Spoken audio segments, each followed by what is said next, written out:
Assalomu alaykum, hurmatli pensionerlar, ota-onalarimiz, ularning farzandlari va yaqinlari. Bugun men juda muhim mavzuni tushuntirib beraman. Endi sentyabrga qadar pensionerlarga berilishi kerak bo'lgan summalar. Yangi ro'yxatga kimlar kirishi mumkin? Kimlar pulini kutishi kerak? Kimlar esa ortiqcha xavotir olmasligi kerak? Bu ma'lumot har bir oilaga tegishli, chunki deyarli har bir xonadonda pensioner bor. Kimdir yoshga doir pensiya oladi, kimdir nogironlik pensiyasi oladi, kimdir boquvchisini yo'qotganlik nafaqasi yoki ijtimoiy yordam oladi. Men sizga oddiy tilda tushuntiraman. Qaysi holatda pul kechikishi mumkin? Qaysi holatda qayta hisob-kitob qilinadi?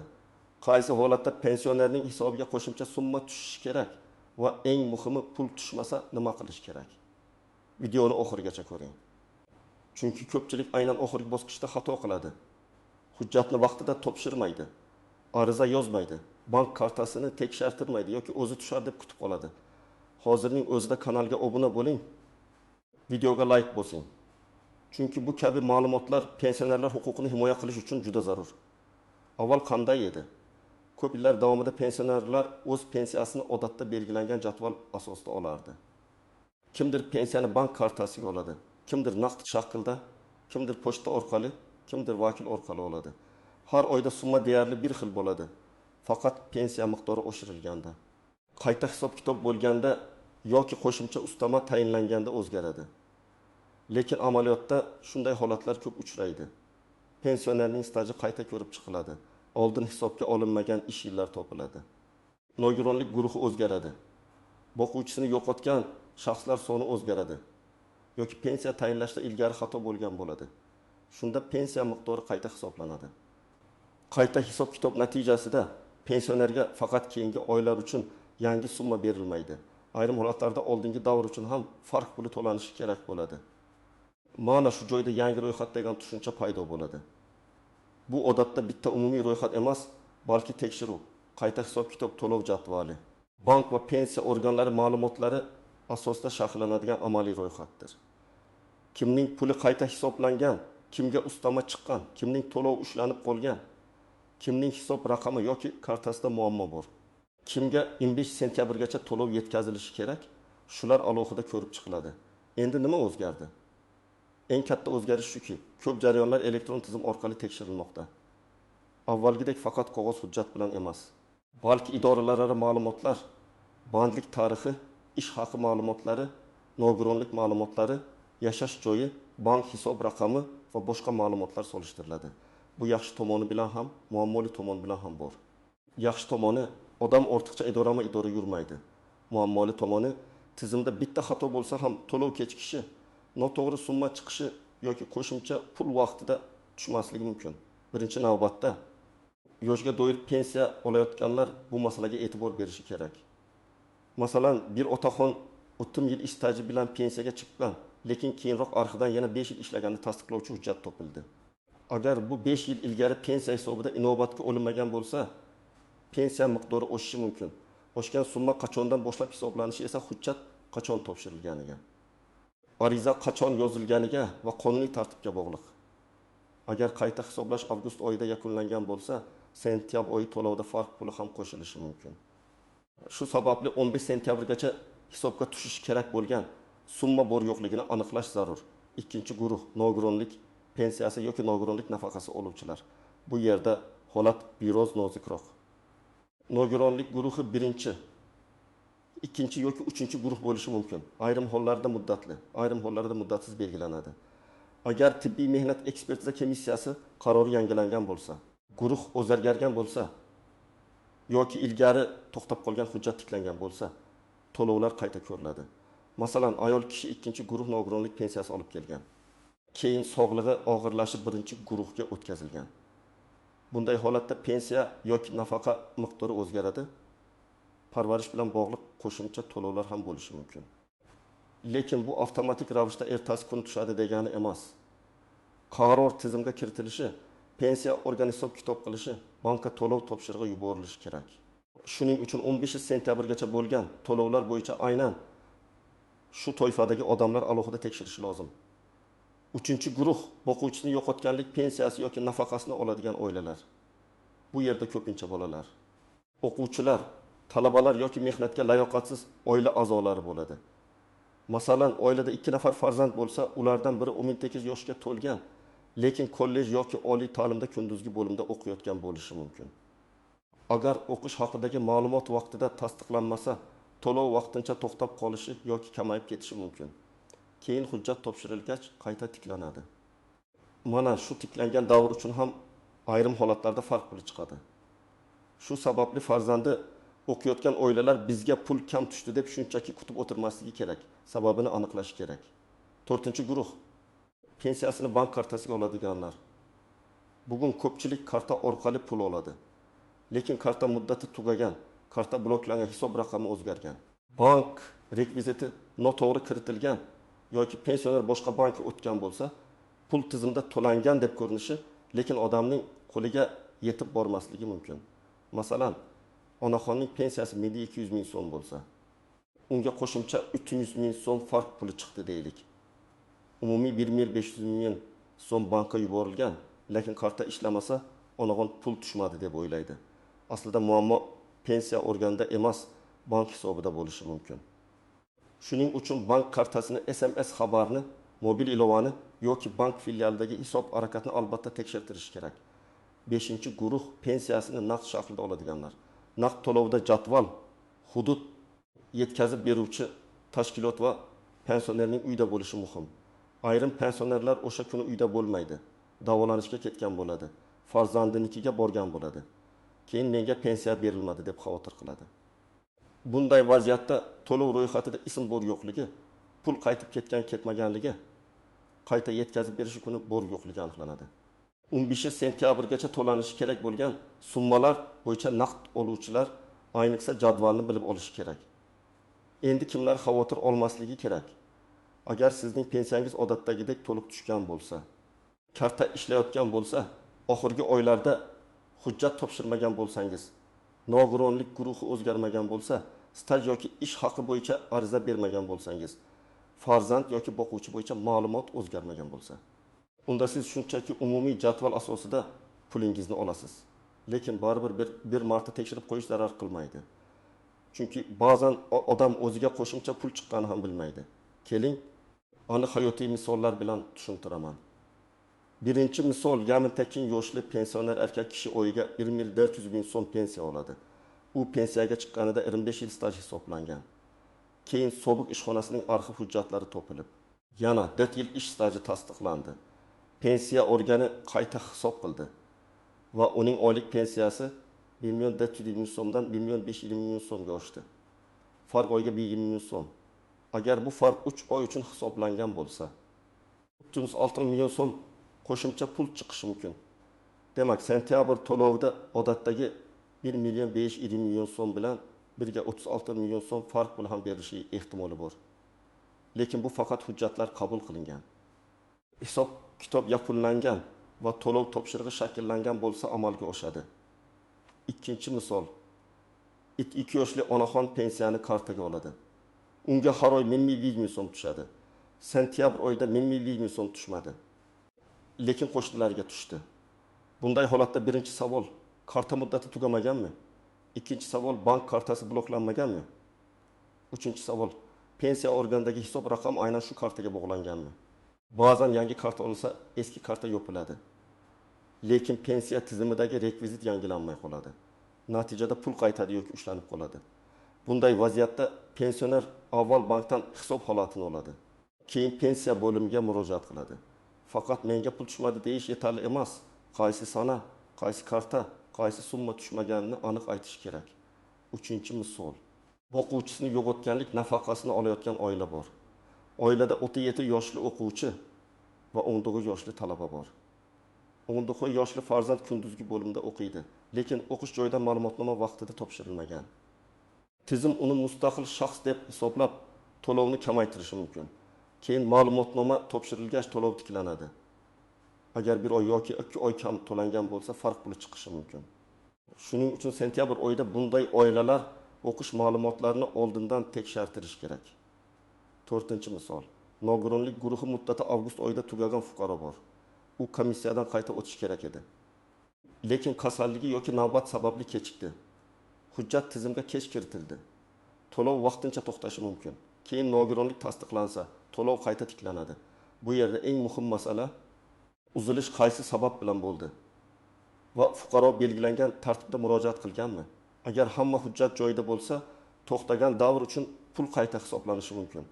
Ammo hujjat topshirilmagan, ko'rikdan o'tilmagan bo'lsa, avtomatik pul kutish to'g'ri emas. 5-misol, pensioner bir viloyatdan boshqa viloyatga ko'chib o'tgan. Doimiy yashash joyi o'zgargan, lekin pensiya ishi yangi hududga to'liq o'tmagan. Bunday vaziyatda to'lovda uzilish bo'lishi mumkin. Odam menga pensiya bermayapti deb o'ylaydi. Aslida pensiya ishi ko'chirilish jarayonida bo'ladi. Shu sababli ko'chib o'tgan pensionerlar yangi manzilda ro'yxatdan o'tganini, pensiya ishi qaysi bo'limda turganini, to'lov banki yoki naqd to'lov usuli o'zgarmaganini aniqlash kerak. Endi eng ko'p uchraydigan xatolarni aytaman. Birinchi xato, odamlar har qanday xabarni rasmiy qaror deb qabul qiladi. Telegramda qo'shnilar orasida tanishlar orqali hamma pensionerga falon so'm berilar ekan degan gaplar tarqaladi. Men ekspert sifatida buni alohida ta'kidlayman. Hamma pensionerga bir xil qo'shimcha pul beradi degan gap har doim ham to'g'ri bo'lavermaydi. Qo'shimcha summa odatda aniq sababga bog'liq bo'ladi. Pensiya oshirilganmi, qayta hisob qilinganmi, ilgari kam to'langanmi, yangi ustama tayinlanganmi, to'lov kechikkanmi yoki ijtimoiy yordam ro'yxatiga kiritilganmi? Ikkinchi xato, menga qo'shniga tushgan pul tushmadi. Demak, adolatsizlik bo'ldi deb o'ylash. Qo'shningiz bilan sizning pensiya hujjatlaringiz bir xil emas. Uning staji boshqa, ish haqi tarixi boshqa. Nogironlik guruhi bo'lishi mumkin. Boquvchisini yo'qotganlik bo'yicha olishi mumkin yoki unga oldinga oydan qolgan farq puli qo'shilgan bo'lishi mumkin. Shuning uchun solishtirishda ehtiyot bo'lish kerak. To'g'ri savol shunday bo'ladi. Mening o'z hujjatlarim bo'yicha menga qancha summa hisoblangan va qancha to'langan? Uchinchi xato, bankdan tekshirmasdan faqat pensiya bo'limiga borish. Agar pul bankka yuborilgan bo'lsa, pensiya bo'limi to'lov qilingan deb ko'rsatadi. Bank esa karta bloklanganini yoki hisobda texnik muammo borligini aytishi mumkin. Shuning uchun kartaga oladigan pensionerlar ikki tomonni ham tekshirish kerak. Pensiya organida to'lov topshirig'i, bankda hisobga kirim. 4-xato, hujjatlarni eskirgan holatda topshirish. Masalan, pasport yoki ID karta ma'lumotlari o'zgargan, familiya o'zgargan, yashash joyi o'zgargan. Bank rekviziti o'zgargan, lekin pensioner eski hujjat bilan murojaat qiladi. Bu jarayonni cho'zadi. Agar biror ma'lumot o'zgargan bo'lsa, uni albatta yangilash kerak. 5-nozik nuqta, vakil orqali pul olish. Ba'zi pensionerlar yoshi katta yoki sog'lig'i sababli farzandi, kelini, nabrasi yoki boshqa ishonchli shaxs orqali pensiyasini oladi. Bu holatda ishonchnoma muddati tugamagan bo'lishi kerak. Ishonchnoma muddati tugasa, to'lov berilmasligi mumkin. Ayrimlar buni pensiya kechikdi deb tushunadi. Aslida huquqiy hujjat muddati tugagan bo'ladi. Shuning uchun vakil orqali oluvchilar ishonchnoma sanasini tekshirsin. 6-nozik nuqta. Pensionerning vafoti, meros va olinmay qolgan pensiya masalasi. Agar pensioner vafot etgan bo'lsa, uning nomiga hisoblangan, lekin olinmay qolgan pensiya bo'yicha alohida tartib bo'ladi. Buni oddiy oylik to'lov bilan aralashtirmaslik kerak. Oila a'zolari tegishli hujjatlar bilan murojaat qiladi. Bu jarayonda o'lim haqidagi guvohnoma, qarindoshlikni tasdiqlovchi hujjatlar va boshqa talab qilinadigan ma'lumotlar kerak bo'lishi mumkin. 7-nozik nuqta, ijtimoiy yordam va pensiyani aralashtirib yuborish. Pensiya alohida, nafaqa alohida, moddiy yordam alohida. Ba'zi pensionerlar mahalla orqali yordam oladi. Ayrimlar subsidiyaga murojaat qiladi. Ayrimlar dori-darmon yoki kommunal to'lov bo'yicha imtiyozga ega bo'ladi. Bularning hammasi bitta pul emas. 15 sentyabrgacha berilishi kerak bo'lgan summa qaysi turdagi to'lov ekanini bilmasangiz, murojaatingiz ham chalkash bo'ladi. Endi eng muhim qismga o'tamiz. Siz nima qilishingiz kerak? Men buni bosqichma-bosqich aytaman. Birinchi qadam. Oxirgi 3 oyda olgan pensiya summangizni yozib chiqing. Masalan, iyulda qancha tushdi, avgustda qancha tushdi, sentyabrda qancha tushishi kerak edi. Agar kartaga olsa, SMS xabarlar, bank ilovasi yoki bankdan olingan ko'chirma orqali tekshiring. Agar naqd olgan bo'lsangiz, qaysi sanada qancha olganingizni yozib qo'ying. Og'zaki eslab qolish yetarli emas. Raqam kerak. Ikkinchi qadam, o'zgarish bo'lgan-bo'lmaganini aniqlang. Oxirgi oylarda staj bo'yicha hujjat topshirdingizmi? ish haqi ma'lumotini olib keldingizmi? Nogironlik guruhi o'zgardimi? Farzandingiz o'qishga kirdimi yoki o'qishdan chiqib ketdimi? Yashash joyingiz o'zgardimi? Bank kartangiz yangilandimi? Ishonchnoma muddati tugadimi? Mana shu savollarga javob toping. Agar ulardan bittasiga ha desangiz, to'lov miqdori yoki sanasiga ta'sir bo'lishi mumkin. 3-qadam. Kerakli hujjatlarni tayyorlang. Odatda shaxsni tasdiqlovchi hujjat, pensiya guvohnomasi yoki pensiya bo'yicha ma'lumot, bank kartasi rekviziti, ariza stajini tasdiqlovchi mehnat daftarchasi yoki arxiv ma'lumotnomasi. Nogironlik bo'yicha tibbiy hujjat, o'qish joyidan ma'lumotnoma, ishonchnoma kabi hujjatlar talab qilinishi mumkin. Har bir holat alohida, shuning uchun avval telefon orqali yoki borib, aynan sizga nima kerakligini so'rab oling. 4-qadam, murojaatni aniq yozing. Arizada menga pul tushmadi deb umumiy yozish o'rniga aniq yozing. Men falon oy uchun pensiya to'lovim to'liq tushmaganini tekshirib berishingizni so'rayman. Qayta hisob kitob natijasida farq puli mavjud yoki mavjud emasligini ma'lum qilishingizni so'rayman. Bank kartam rekvizitlari yangilanganligi sababli to'lovni yangi hisobga yo'naltirishni so'rayman. Aniq ariza aniq javob olishga yordam beradi. 5-qadam, murojaatingizni ro'yxatdan o'tkazing. Og'zaki aytib ketish bilan cheklanib qolmang. Agar bo'limga borsangiz, ariza qabul qilingan sanani. Kirim raqamini yoki javob muddat haqida ma'lumotni oling. Agar elektron murojaat qilsangiz, murojaat raqamini saqlab qo'ying.